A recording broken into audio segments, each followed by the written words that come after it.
오늘도 홀로 쓸쓸히 창밖을 바라보고 있는 여인 설아. 밤이면 그녀를 보기 위한 사내들로 연화각은 북적이고 설아는 박대감의 집으로 향하는데 별마루야담은 하늘 아래 마루에 앉아 윗사람들의 이야기를 조용히 전해드립니다. 구독과 좋아요는 이야기를 계속 전하는 데 큰 힘이 됩니다. 그날 밤이었습니다.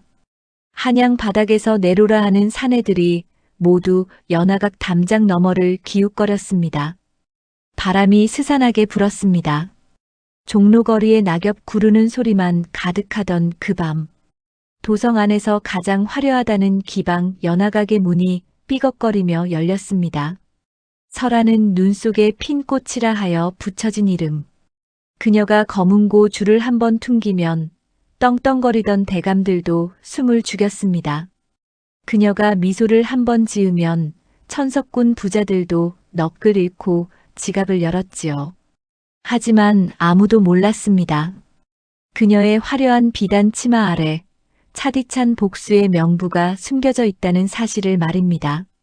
10년 전이었습니다. 설아의 본명은 이설이. 아버지는 임금의 신임을 받던 강직한 선비 이조원이었습니다. 그러나 권력에 눈이 먼 이조판서 박종호의 계략에 휘말렸습니다. 영모다. 이 집안의 씨를 말려라.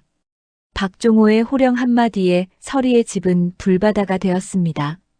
아버지는 억울하게 형장의 이슬로 사라졌고 어머니는 딸을 살리기 위해 불길 속으로 몸을 던졌습니다. 겨우 살아남은 어린 설이는 결심했습니다. 살겠다. 살아서 그놈의 목을 치겠다. 설아는 양반의 자존심을 버렸습니다. 이름을 지웠습니다. 가장 천하다는 기생의 신분 속으로 제 발로 걸어 들어갔습니다. 원수의 눈앞에 나타나기 위해서 말입니다. 설아는 꼬박 3년을 기다렸습니다. 박종호가 여색의 사족을 못 쓴다는 점을 파고들었습니다. 한양에서 가장 도도하고 가장 만나기 힘든 기생이라는 소문을 냈지요. 사내들은 안달이 났습니다. 돈을 싸들고 와도 설아는 얼굴 한번 보여주지 않았습니다.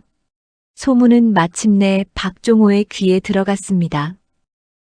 한양에 나를 거부하는 기생이 있단 말이냐? 박종호가 미끼를 물었습니다. 그는 설아를 제압하겠다는 오기로 연화각을 찾았습니다. 문이 열리고 설아가 모습을 드러냈습니다. 촛불 아래 비친 그녀의 얼굴은 마치 달덩이 같았습니다. 박종호의 눈이 번쩍 뜨였습니다. 내가 정녕 설아냐? 설아는 고개를 숙였습니다. 입가에는 은은한 미소를 띄었지만 치마 자락을 움켜쥔 손톱은 살을 파고들고 있었습니다. 대감님을 뵙게 되어 영광이옵니다. 복수의 서막이 오르는 순간이었습니다. 박종호는 설아의 미모와 지략에 완전히 매료되었습니다. 그는 설아를 단순한 기생이 아니라 자신의 책사처럼 곁에 두기 시작했습니다. 정치적인 고민을 털어놓고 비밀스러운 문서를 맡기기도 했지요. 어느 날 밤이었습니다. 박종호가 취기에 젖어 설아의 손을 잡으며 말했습니다. 내 이번 보름에 큰 잔치를 열 것이다. 내가 그날 내 옆을 지켜다오. 그 잔치는 단순한 연회가 아니었습니다. 자신을 반대하는 세력을 숙청하고 조선의 권력을 완전히 손에 넣으려는 음모의 장이었습니다. 설아는 속으로 웃었습니다. 드디어 제 발로 무덤을 파시는군요. 하지만 그때였습니다. 방 밖에서 수상한 그림자가 비쳤습니다. 박종호의 오른팔이자 잔인하기로 소문난 이판석이었습니다. 그는 설아의 정체를 의심하며 늘 뒤를 캐고 다녔습니다. 설아, 저 계집의 눈빛이 예사롭지 않아. 이판석의 칼날이 설아의 목전까지 다가오고 있었습니다. 과연 설아는 이 위기를 넘기고 원수의 심장에 칼을 꽂을 수 있을까요? 박종호의 첩이 된 설아가 저택에 입성하던 날, 하늘에선 마른 번개가 쳤습니다.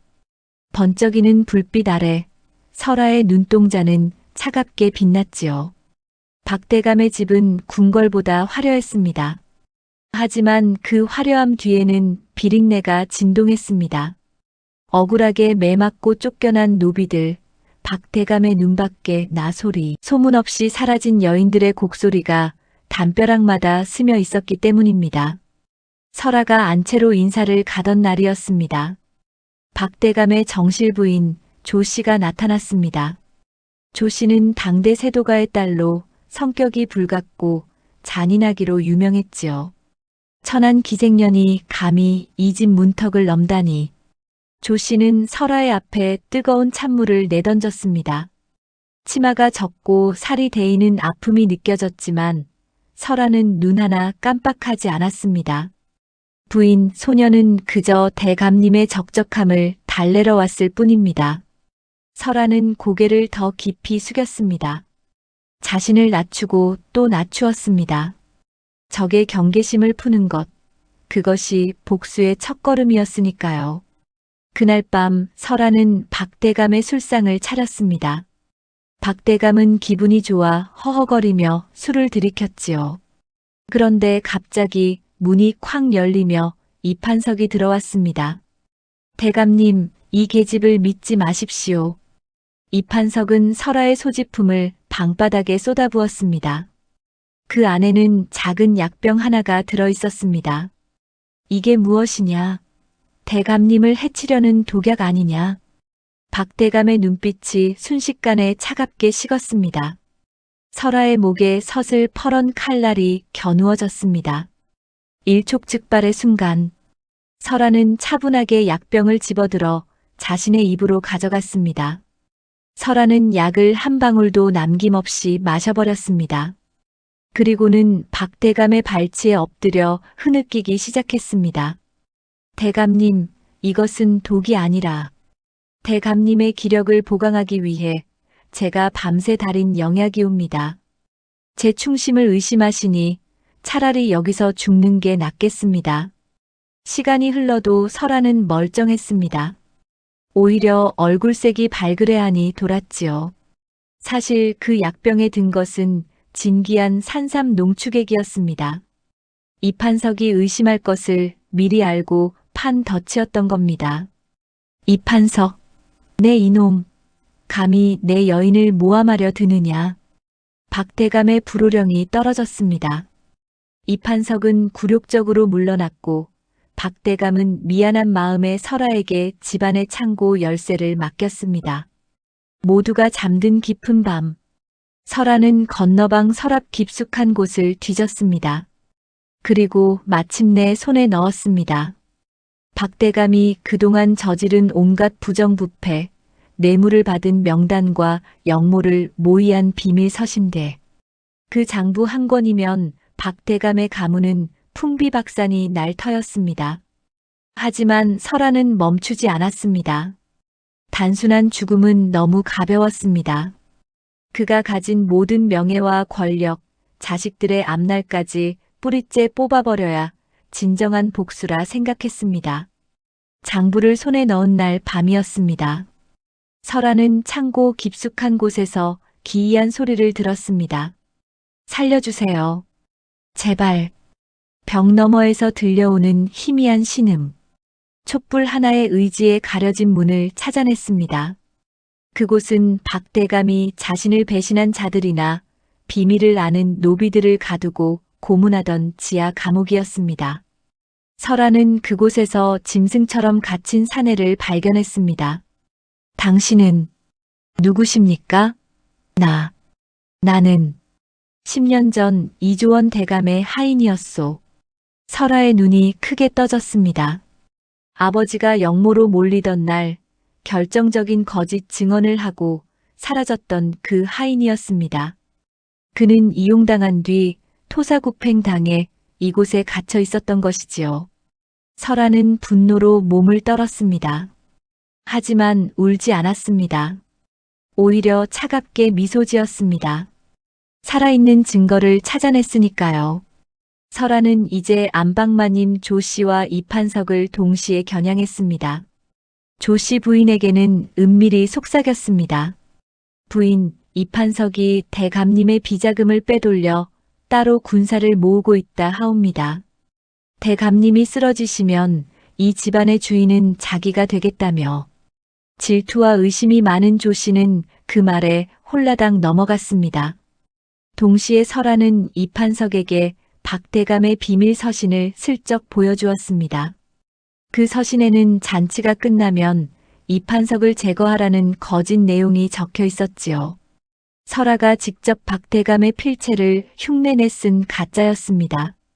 이판석 나리 대감님께서 나리를 믿지 않으시는 모양입니다. 조심하셔요. 충직하던 사냥개 이판석의 눈에 살기가 돌기 시작했습니다. 믿음이 깨진 자리는 의심이라는 독사들이 차지했습니다. 그런데 복수가 무르익을 무렵 기이한 일이 벌어졌습니다. 설아의 방에 밤마다 환청이 들리는 것입니다. 설이야, 어서 나오너라. 죽은 아버지의 목소리였습니다. 설아는 꿈속에서 피칠갑을 한 아버지를 보았습니다. 아버지는 손가락으로 박대감의 침소를 가리키고 있었습니다. 그곳에는 설아가 미처 발견하지 못한 최후의 패가 숨겨져 있었습니다. 꿈에서 깬 설아는 박대감의 침소 밑바닥을 긁어냈습니다. 그곳에서 발견된 것은 작은 나무 상자. 그 안에는 현직 정승들과 박대감이 나눈 진짜 영모 서약서가 들어 있었습니다. 이것만 관아에 넘기면 박대감뿐만 아니라 그와 연결된 모든 부패한 권력자들을 한꺼번에 쓸어버릴 수 있었습니다. 박대감은 설아의 계략대로 몸이 점점 쇠약해졌습니다. 설아가 매일 아침 올리는 차에는 독이 아닌 정신을 몽롱하게 만드는 몽환산이 소량 섞여 있었습니다. 박대감은 헛것을 보기 시작했습니다. 저기 이조원이 서 있구나. 죽은 놈이 왜 나를 쳐다보는 것이냐. 박대감은 발작했습니다. 그 광경을 지켜보는 설아의 눈에는 눈물이 맺혔습니다. 슬퍼서가 아니라 드디어 원수를 무너뜨리고 있다는 환희의 눈물이었습니다. 하지만 바로 그때 방문이 거칠게 열렸습니다. 이판석이 군사들을 이끌고 들이닥친 것입니다. 이 요망한 계집, 내가 대감님께 무슨 짓을 한 것이냐. 이판석은 더 이상 설아의 감언이설에 속지 않았습니다. 그는 설아의 목에 칼을 겨누고 그녀가 훔친 비밀 상자를 뺏으려 했습니다. 이판석의 칼끝이 설아의 목을 스쳤습니다. 핏방울이 흰 비단 저고리에 툭 떨어졌지요. 설아는 죽음을 직감한 순간 품 안에서 미리 준비한 신호탄을 꺼내 들었습니다. 이판석의 칼날이 설아의 목을 파고들었습니다. 가느다란 핏줄기가 비단 저고리를 적셨지요. 하지만 설아는 눈 하나 깜빡하지 않았습니다. 오히려 피를 흘리며 차갑게 웃었습니다.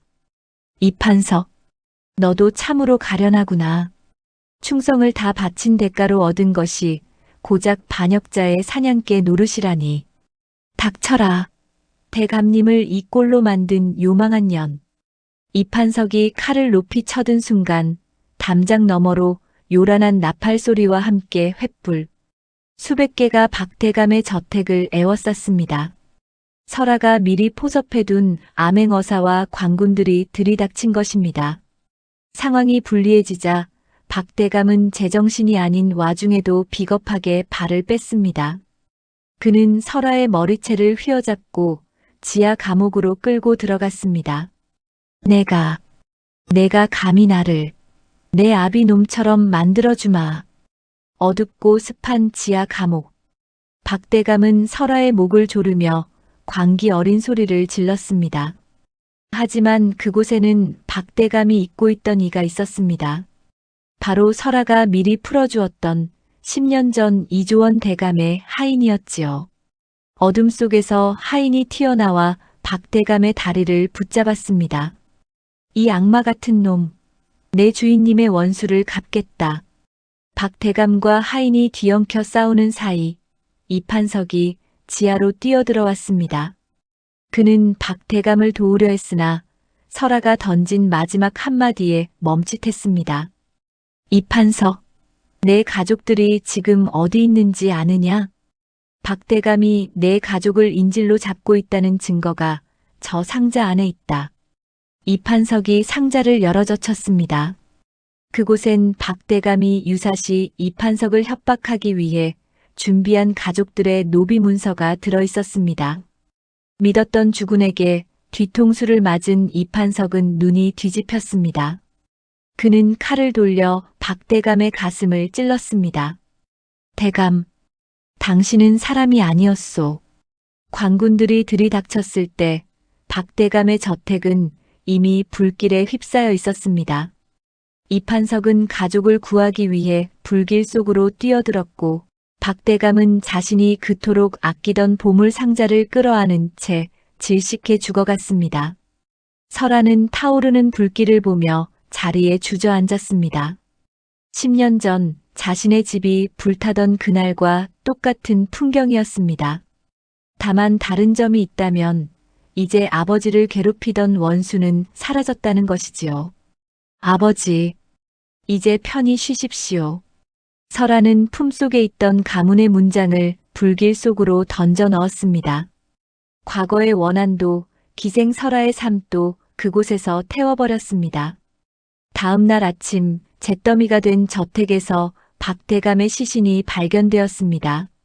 하지만 그 어디에도 기생 설아의 흔적은 없었습니다. 사람들은 그녀가 불에 타 죽었다느니 하늘에서 내려온 선녀였다느니 수다를 떨었지요. 그로부터 몇 달 후, 어느 깊은 산사 머리를 짧게 깎은 한 여인이 검은고를 타고 있었습니다. 그녀의 얼굴엔 더 이상 도끼 어린 미소가 아닌 산사나이처럼 맑은 미소가 걸려 있었지요. 조선 최고의 기생이 감춘 복수는 그렇게 끝이 났습니다. 가장 낮은 곳에서 피어난 꽃 한 송이가 조선을 쥐락펴락하던 거대한 고목을 뿌리째 뽑아버린 이야기. 그 향기는 오래도록 한양 바닥에 남아 전해졌답니다.